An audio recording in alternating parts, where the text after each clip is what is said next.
자, 이번 시간에는 호흡의 두 번째 시간, 공기가 들락날락에 대해서 알아봅시다. 이번 시간의 학습 목표는 호흡기를 구성하는 각 기관의 구조와 기능을 설명할 수 있다. 이번 호흡의 들락날락은 약 한 2시간 정도에 걸쳐서 하게 될 거예요. 그러니까 여러분들 이 단원의 영상은 2차시가 있으니까 유의하시길 바랍니다. 여러분들 혹시 그 순대나 이런 거 먹을 때 여러분들 간, 허파 이런 거 혹시 먹어본 적 있습니까? 허파 같은 거 먹을 때 보면은 구멍이 뽕뽕뽕 뚫려 있잖아요. 근데 이게 그냥 뚫려 있는 이유가 아니라 이유가 있습니다.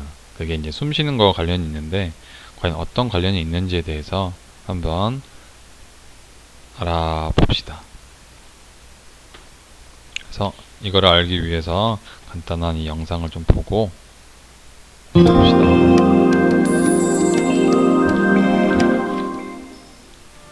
음식점에서 순대를 주문하면 간, 허파 등이 섞여 나오는데 이 중 허파는 폐의 순 우리말입니다. 폐를 살펴보면 스펀지처럼 폭신폭신하고 중간중간에 크고 작은 관이 보이는 것을 확인할 수 있습니다. 폐는 공기 중의 산소를 몸속으로 흡수하고 호흡의 결과 발생한 이산화탄소를 몸 밖으로 배출하는 기관입니다. 사람은 코, 기관, 기관지, 폐 등의 기관이 모여 호흡기관을 이룹니다.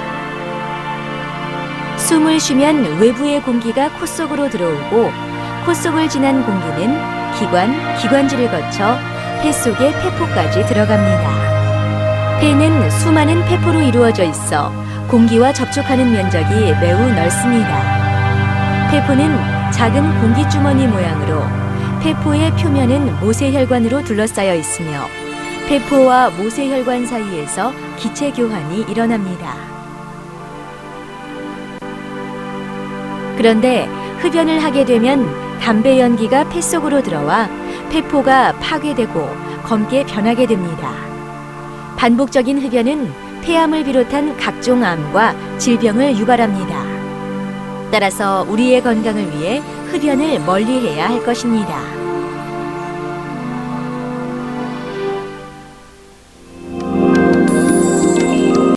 자, 여러분들 동영상 잘 봤죠? 뭐라고 합니까? 흡연은 좋지 않다고 하고 있죠. 그래서 여러분들 건강한 폐를 위해서는 흡연을 하면 절대로 안 됩니다. 여러분 만약에 흡연을 하게 된다면 아까 건강하지 않는 그 검은색 폐처럼 여러분 몸속이 지저분해질 거예요. 그러니까 절대로 담배를 피면 안 되겠습니다. 혹여나 혹시 담배 피고 있는 학생이 있으면 바로 끊었으면 좋겠습니다.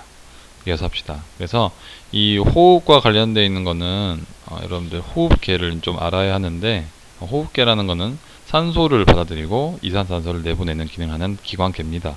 그거를 담당하는 모든 기관계예요. 그러니까 기관계는 기관으로 이루어져 있겠죠. 그래서 이 기관들은 뭐로 이루어져 있냐, 뭐냐면 호, 기관, 기관지, 폐와 같은 기관이 모여 있습니다. 그래서 간단하게 말하면 이렇게 이런 것들을 할 수 있게 해주는 게 호흡계입니다. 알겠습니까? 좀 이거에 대해서 좀 구체적으로 알아봅시다. 그래서 아까 전에 그 기관계 중에서 폐가 있잖아요. 폐. 이제 폐를 좀 더 쉽게 이해하기 위해서 간단한 이게 활동이 있는데 간단한 거 별건 아니고요. 스타일리폼구, 큰 스타일리폼구하고 이렇게 큰 스타일리폼구하고 작은 스타일리폼구를 이렇게 뭉쳐 놓습니다. 그러니까 큰 스타일리폼 그 크기만큼 요 작은 스타일리폼구를 이제 뭉쳐가지고 놓는 거죠. 그러는 다음에 뭘 하냐? 여기에 스타일리폼 구를 이렇게 구에 털실을 이렇게 뺑 돌려요. 이렇게 뺑 돌려. 마찬가지로 여기 작은 스타일리폼 이렇게 뺑 돌아가겠죠. 이렇게 뺑 돌려가지고 돌리고 난 다음에 이 털실을 쫙 풉니다. 둘 다. 큰 스타일리폼 구에 묶여있는 실하고 작은 스타일리폼 구에 묶여있는 실을 풀었을 때 어떠한 것이 길이가 더 길 것인지를 확인하는 실험이에요. 자, 여러분들이 생각했을 때 어떤 게 더 길 것 같습니까? 그렇죠. 작은 스타일리폼구가 더 길겠죠. 그 이유는 표면적이 더 넓기 때문이죠. 그렇죠. 작은 스타일리폼은 이렇게 큰 스타일리폼은 이렇게 뺑 한 바퀴 뺑 돌릴 때 돌릴 수밖에 없는데 작은 스타일리폼은 돌릴 때 여기 어떻게 좀 더 굴곡되어 있는 부분이 많이 있죠. 그렇기 때문에 얘가 더 길 겁니다. 그렇죠? 이게 그럼 과연 이제 뭐랑 연결되어 있느냐 이런 것들을 한번 차근차근 알아가 봅시다. 그래서 털실은 각각 무엇을 의미하는지, 그래서 스라이펑구는 폐포를 의미하는 거고 털실은 모세혈관을 의미하는 겁니다. 그래서 이따가 배우겠지만 폐포 주변에 모세혈관이 이렇게 묶여 있어요. 달라붙어 있는 거죠. 그 이유는 차차 알아갈 수 있게 되겠습니다. 그래서 스타일폰구에 사용한 털실이 더 긴 이유는 당연히 뭐예요? 표면적이 넓기 때문이고, 길이가 차이 나는 이유는 뭐예요? 그렇죠? 표면적이 넓기 때문이죠. 똑같은 말이네요. 그러니까 길이가 차이가 나는 이유는 작은 스타일폰구로 만든 폐포 모양이 큰 스타일폰구에 비해 뭐가 더 넓기 때문이에요. 그죠? 표면적이 넓기 때문이죠. 이 표면적을 넓혀가지고 넓히기 위해서 작은 구들이 많이 있다. 라는 것을 일단 알고 넘어갑시다. 그러면 이제 이 각각의 요 기관계의 구성들에 대해 좀 알아볼 필요가 있겠죠. 그래서 기관계는 코, 기관, 기관지, 폐로 구성되어 있는데, 폐는 폐 안에 요 폐포가 폐포로 이루어져 있습니다. 아까 폐포에 해당되는 게 작은 스타일폰 구라고 했었죠. 그리고 여기 보면 이렇게 작은 것들이 되게 많죠. 이런 것들이 한 뭉탱이가 있고, 뭉탱이가 이렇게 있지 않습니까? 이런 것들이 약 몇 개 정도 있냐면 3에서 4개 정도 있어요. 근데 그 주변에 뭐가 있습니까? 여러분 보는 것처럼 이렇게 모세혈관들이 있죠. 이 모세혈관들이 여기 달라붙어 있는 이유는, 여기 폐포로 결국에는 뭐가 들어옵니까? 산소가 들어오죠. 산소가 들어온 이 산소가 이 모세혈관 통으로 들어가야 하는데, 이 폐포에 해당하는 표면적이 넓으면 여기 들어오는 산소가 여기 모세혈관으로 이동하기가 훨씬 더 좀 용이하겠죠. 그렇죠? 그렇기 때문에 뭐가 많은 거예요. 그렇죠? 이 자그마한 것들이 많아가지고 뭘 넓히는 겁니까? 표면적을 넓히는 거예요. 뭐를 하기 위해서? 산소를 효율적으로 잘 받아들이기 위해서. 그럼 여기서 이제 산소만 받아들입니까? 여기 있는 모세혈관에서는 뭐도 있을까요? 그쵸? 폐로 들어올 때는 피가 어떤 피라고 했습니까? 정맥혈이라고 했었죠. 그러니까 뭐예요? 이산탄소가 많다는 거죠. 이산탄소가, 그러면 많은 이산탄소를 갖다 버려야 되잖아요. 여기 있는 이산탄소가 이쪽으로 다 들어옵니다. 그쵸? 이산탄소도 마찬가지로 이게 들어오게끔 하기 위해서는 표면적이 넓으면 더 용이하겠죠. 그렇기 때문에 이 폐포는 많은 작은 구로 구성되어 있는 게 어떻게 보면은 당연한 거겠죠. 이런 식으로 우리가 인간에게 진화가 되어 왔다고 말을 할 수도 있습니다. 그래서 이런 코, 기관, 기관지, 폐포로 이루어져 있는데, 각각의 구성에 대해서 특징을 좀 알아봅시다. 근데 여기 빼먹어 있네요. 갈비뼈하고 요 가로막은 이 폐를 감싸고 있는 것입니다. 그래서 갈비뼈는 이제 폐를 보호하겠죠. 이 가로막은 이따가 계속 이야기하겠습니다. 그래서 이제 공기 흐름의 이동 경로에 따라서 이제 이야기를 하면, 코로 갔다가 기관지, 폐로 가겠죠. 근데 코의 특징은 뭡니까? 코의 역할은 공기 온도와 습도를 알맞게 조절하고 점액이 있어가지고 이물질을 제거를 합니다. 근데 이 이물질이 다 제거가 되지 않을 수가 있어요. 그러면 기관으로 내려오겠죠. 기관으로 내려오면은 거기 안에도 여러 가지 섬모, 그러니까 얇은 뭐라고 해야지? 얇은 섬모라고 하는 게 뭐냐면은 얇은 그냥 털이라고 하면 돼요. 그러니까 코털 같은 거, 이런 것들은 점액으로 이루어져 있어서 공기 중에 있는 세균들이 이물질을 이제 완벽하게 거릅니다.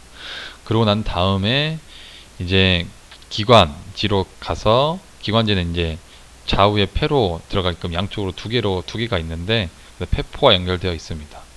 그리고 난 다음에 폐는 이제 폐로 가는데 가슴 속에 좌우에 한 개씩 있습니다.